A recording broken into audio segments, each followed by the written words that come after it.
Before you conquer the world, you have to win the quiet war inside you. It's the war for your mouth, your mind, your mood, and your money. If you lose there, you lose everywhere. But if you master these, nothing outside can shake you. Before you can control anything else in life, you must learn to control your mouth. The words you release into the world are not just harmless sounds, they are seeds. Every conversation, every passing comment, every heated exchange is a moment when you choose which seeds to plant. Will they grow into trust, connection, and opportunity?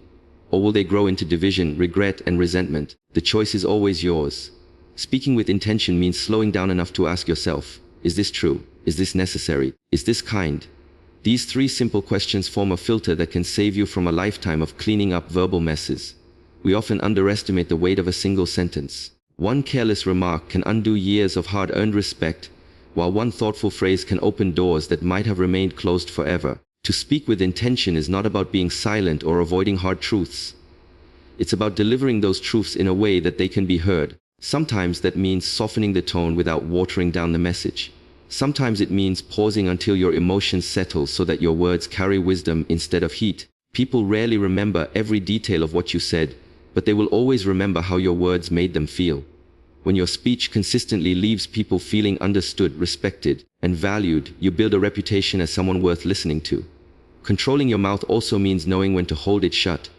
Silence is often more powerful than speaking, especially when the words on the tip of your tongue are born out of frustration, pride, or ego. In those moments, not speaking is not weakness. It is strength. It takes far more discipline to hold back than to lash out. By mastering restraint, you show the world that your emotions do not control you, you control them. The bridges you build with your words will carry you further than any degree, skill, or connection. A single conversation handled with wisdom can turn a stranger into a friend, a critic into an ally, or a tense situation into a peaceful one. But the bridges you burn with careless speech can take years to rebuild, if they can be rebuilt at all. Every word you speak has a cost and a return. The cost might be time, trust, or emotional energy.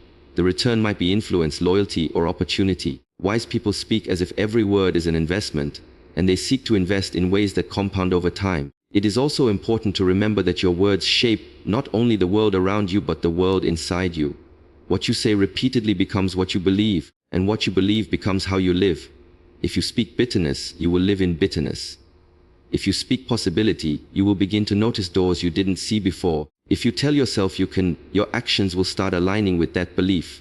By controlling your mouth, you are not just influencing others, you are programming yourself. The discipline to control your mouth is not something you develop overnight. It comes from daily practice, from catching yourself mid-sentence, from reflecting on conversations that went wrong, and from intentionally shaping the ones to come. It's the art of listening twice as much as you speak, of weighing your words before you spend them, and of choosing phrases that heal more often than they harm. Controlling your mouth is about respect, for yourself, for others, and for the power that language holds. Words are one of the few things in life you can never take back. Once they're spoken, they live in the minds and hearts of others, shaping their view of you and sometimes shaping their view of themselves. When you speak with intention, truth, necessity, and kindness, you turn your mouth into a tool for building rather than breaking. You become the kind of person whose voice is not just heard, but sought after.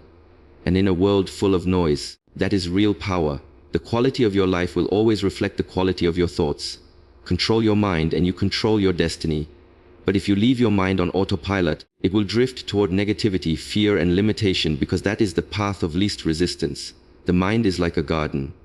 If you don't plant seeds intentionally, weeds will take over by default. Choosing thoughts that empower you means becoming deliberate about what you allow to live and grow in your mental space. It is understanding that every belief you hold, every story you repeat to yourself, and every image you picture in your head is building the blueprint for your future. Most people don't realize that thoughts are not facts. They are possibilities, suggestions, and sometimes pure fiction.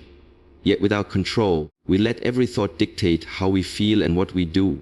Controlling your mind is about catching yourself in those moments when your thinking is running wild, when your focus is locked on problems instead of solutions, and saying, no, that thought does not serve me. It's the discipline of replacing self-doubt with self-direction, replacing I can't with I will figure it out, and replacing mental clutter with mental clarity. This is not blind positivity, it's intentional mental leadership. Rejecting autopilot negativity means refusing to feed the voice inside that tells you the worst is going to happen. That voice will always be there. It is part of being human.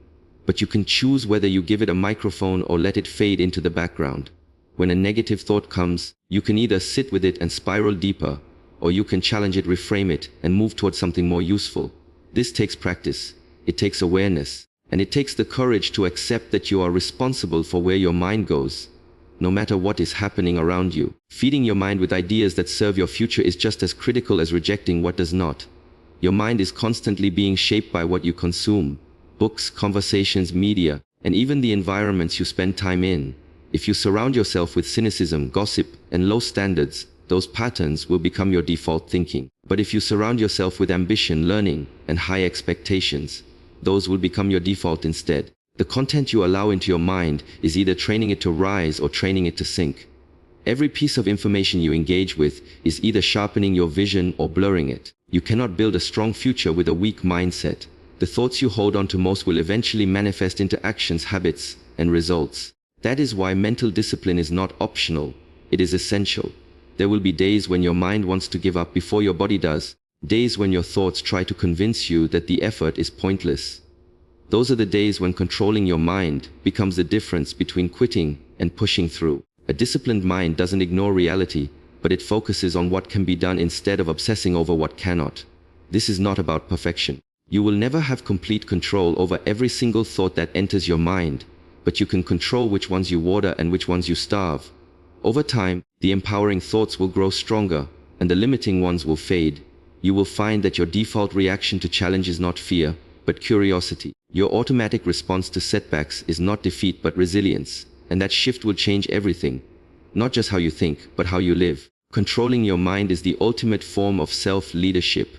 It's deciding that no one and nothing gets to dictate what lives in your mental space without your permission. It's training yourself to see possibilities when others see walls, to notice opportunities when others only see risk, and to keep your focus on where you're going instead of where you've been. When you master your mind, you master the foundation of every decision, every action, and every result in your life. And that mastery is the starting point for everything else you will achieve. Your mood is the invisible climate that colors every decision, every interaction, and every result you create. If your emotions are in chaos, your life will follow. Controlling your mood does not mean you have to feel happy all the time, nor does it mean suppressing how you feel. It means mastering emotional discipline, the ability to acknowledge your feelings without letting them take the wheel.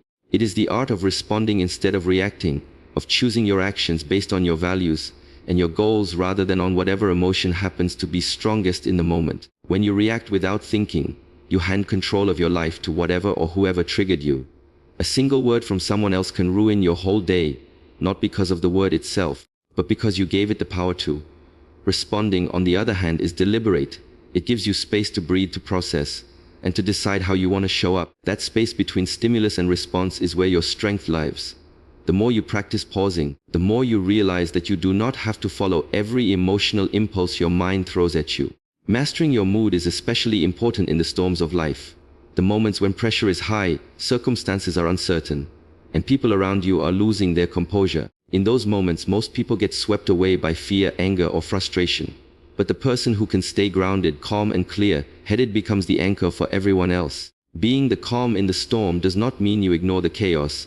It means you choose not to become part of it. It is a decision to keep your energy steady so you can think clearly and act effectively. This emotional steadiness is not about denying reality. You will still feel the waves of emotion. You will still feel frustration, disappointment, or anxiety. But you will also develop the discipline to ride those waves instead of letting them crash over you. It's about asking yourself, what outcome do I want in this situation? Before allowing your mood to dictate your actions. Sometimes that means holding your tongue when you want to lash out. Sometimes it means finding the lesson instead of dwelling on the problem. And sometimes it means walking away, not because you've lost, but because you've chosen to protect your peace. Your mood also sets the tone for the people around you. Energy is contagious. If you are tense and irritable, it will spread. If you are steady and optimistic, that will spread too.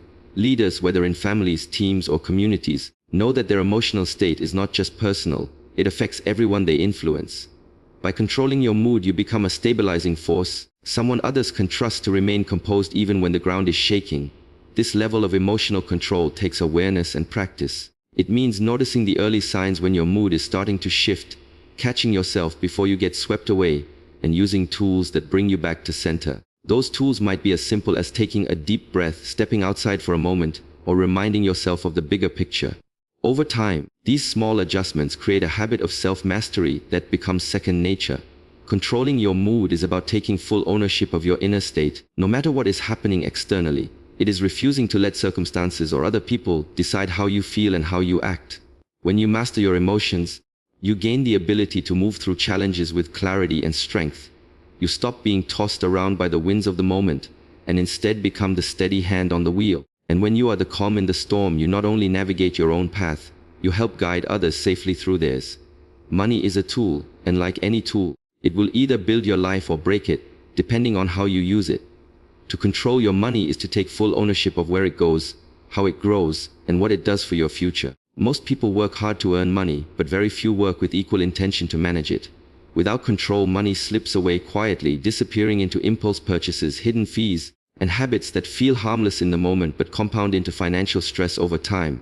The first step is to direct every dollar with intention. That means knowing exactly where your money is going before it even leaves your hands. It's creating a plan where every dollar has a job. Whether that's paying for essentials, building savings, reducing debt, or investing for the future, financial discipline is not about depriving yourself. It's about making sure that your money works for you instead of against you.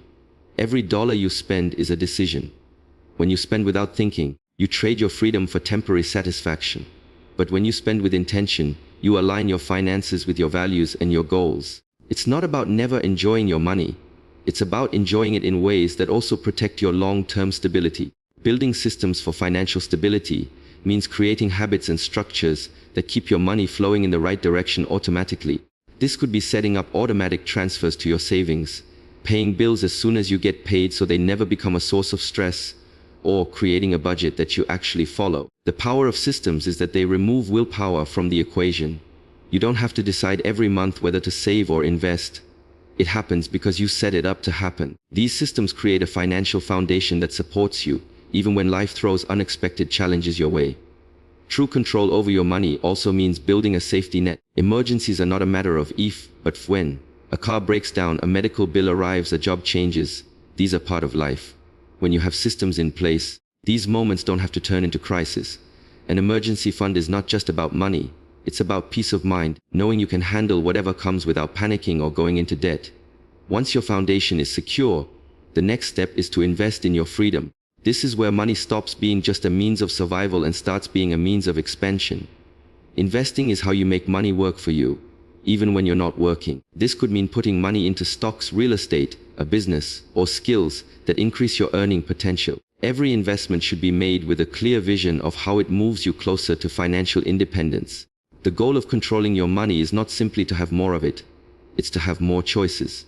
When your money is in order, you are not forced to stay in a job you hate, live in a place that drains you, or say no to opportunities because you can't afford them. You gain the freedom to design your life on your own terms. Money will always flow somewhere. If you don't tell it where to go, it will find its own way, usually into the pockets of someone else who planned better. Taking control means stepping into the role of financial leader in your own life, being proactive instead of reactive, and treating your resources with the respect they deserve. When you direct every dollar with intention, build systems for stability, and invest in your freedom, money becomes more than just currency. It becomes a tool for creating the life you truly want. In a world that moves fast and demands instant reactions, the ability to pause before acting is a rare but powerful skill. This pause is not weakness, hesitation, or indecision. It is strength in its purest form. It is the conscious choice to step back and create space between what happens to you and what you do next. That space is where clarity lives. Without it, we are pulled into the current of impulse, saying things we don't mean, making choices we later regret, and acting from temporary emotions instead of long-term wisdom. When you pause, you take back control from the heat of the moment. Whether it's in your words, your thoughts, your emotions, or your finances, that pause allows you to ask the right questions. Is this worth my energy? Will this matter in a week, a month, a year? Am I acting based on my values or my mood? These questions create a filter between stimulus and response, and that filter is where better decisions are born. In your mouth, the pause stops you from speaking out of anger, frustration, or insecurity. How many relationships have been damaged because someone spoke before thinking? A single unfiltered comment can undo years of trust. By pausing before you speak, you give yourself the chance to choose words that reflect your character and your purpose. not just your current feelings. It turns your speech into a tool for connection rather than conflict. In your mind, the pause interrupts the cycle of autopilot thinking. Thoughts have momentum. Once a negative or fearful thought takes root, it can quickly spiral. Pausing is how you step outside that spiral and choose a new direction. It allows you to separate fact from assumption, reality from story, and fear from possibility. This is not about overthinking. It's about slowing down enough to think intentionally. In your mood, the pause is the difference between reacting emotionally and responding with discipline. Emotions are powerful, and when they take over, they can push us toward actions we later regret. By creating a gap between feeling and action, you give your rational mind time to engage. This doesn't mean you ignore your emotions. It means you acknowledge them without letting them control your behavior. In your money, the pause is protection against impulse spending and poor financial choices. The excitement of buying something new can fade in hours, but the cost can last for months or years. A pause before spending allows you to ask, do I really need this? Will this bring me closer to or further from my financial goals? Often, that short moment of reflection is enough to shift the decision entirely. Pausing is not inaction, it is strategic patience. It is the understanding that you don't have to move at the speed of the world around you. In fact, the faster the world moves, the more valuable the pause becomes. Leaders, negotiators, and wise decision makers all understand the power of silence and stillness in the moment. They know that urgency can be manufactured, but clarity cannot be rushed. The pause also builds your self-trust. Every time you stop to think before acting, you reinforce the idea that you are in control of your life, not your impulses. Over time, this makes you less reactive and more deliberate in every area. You stop being pulled in different directions by external pressures and start moving in the direction you've chosen. When you make the pause a habit, your life begins to change in subtle but profound ways. Conflicts become easier to navigate. Opportunities are weighed with wisdom instead of desperation. Financial decisions align more closely with your values. And perhaps most importantly, you feel less rushed, less scattered, and more grounded in the choices you make. In a world addicted to speed, the pause is your advantage. It is the quiet moment where wisdom has a chance to speak. And if you can protect that moment, before you speak, before you think, before you act, then your decisions will come from clarity, not impulse. That is how you win not just the moment, but your life. True leadership is not about titles, positions, or how many people follow you. It is about the example you set and the discipline you keep when no one is watching. Before you can lead others, you must be able to lead yourself. This means mastering your inner world, your habits, your mindset, your emotions, your values. Without that foundation, any leadership you try to project on the outside will eventually collapse under the weight of inconsistency. Leading yourself first means you hold yourself to the same standards, or higher, than you expect from others. It means showing up for your commitments even when it's inconvenient. It means keeping promises to yourself, because if you can't trust your own word, no one else will either. Many people want influence without discipline, but influence without discipline is unstable. It may impress people for a moment, but it cannot last. Self-leadership starts with clarity. You have to know where you're going before you can guide anyone else there. That requires defining your values and vision in a way that's not just words on paper, but principles you live by. When you know your own direction, you become steady. Even when circumstances change or challenges arise, people naturally trust and follow those who are consistent and grounded. It also requires responsibility. A true leader doesn't blame circumstances, people, or luck for their results. They own their decisions, their mistakes, and their progress. Leading yourself means accepting that your life is the sum of your choices, and if you want different outcomes, you have to make different choices. Responsibility is not a burden, it is power, because it means you always have the ability to change your direction. Discipline is the daily expression of self-leadership. It's not the big, dramatic moments that define a leader. It's the small, consistent actions repeated over time. Waking up on time, following through on plans, staying calm under pressure, choosing the harder right over the easier wrong. Each of these moments trains you to be the kind of person who can be trusted with greater influence. Leading yourself also means managing your energy. You cannot pour into others from an empty cup. Physical health, mental clarity, and emotional stability are not luxuries. They are requirements for effective leadership. When you take care of yourself, you model what sustainable success looks like, and you give yourself the stamina to lead over the long term. Another crucial element is humility. Self-leadership is not about being perfect or pretending you have all the answers. It's about being honest about your strengths and weaknesses, being willing to learn, and surrounding yourself with people who challenge you to grow. A leader who cannot take feedback or admit mistakes is not leading. They are controlling. Leadership grows in the soil of humility and self-awareness. Finally, Leading yourself first means living in alignment. The way you speak, act, and decide should match the values you claim to hold. People can sense the difference between someone who talks about principles and someone who lives them. Integrity is magnetic. It draws respect without demanding it. When you master the art of leading yourself, you no longer have to push others to follow you. They are drawn to your example. Your presence inspires confidence because people know you will not ask them to do anything you have not already done yourself. The authority you carry is not given by a title but earned through consistent action. The truth is, you cannot give what you do not have. You cannot guide others through chaos if you are lost in your own. You cannot inspire discipline if you are ruled by your impulses. You cannot build trust in others if you continually break trust with yourself. Leadership is influence, and influence begins within. If you want to lead anyone, whether it's a team, a family, or a community, you must first prove you can lead the one person you will be with for your entire life yourself. When you master your mouth, your mind, your mood, and your money, when you learn to pause before you act, and when you commit to leading yourself before trying to lead anyone else, you stop living at the mercy of chance. You take control of the only battlefield you can ever truly win, the one inside you. The world will still throw challenges, distractions, and storms your way, but none of them will be able to shake the foundation you've built. This is the quiet war most people ignore, the war that decides whether your life is shaped by intention or impulse. If you win here, you win everywhere. And the best part, no one can fight it for you and no one can take the victory away. The choice and the power are entirely yours.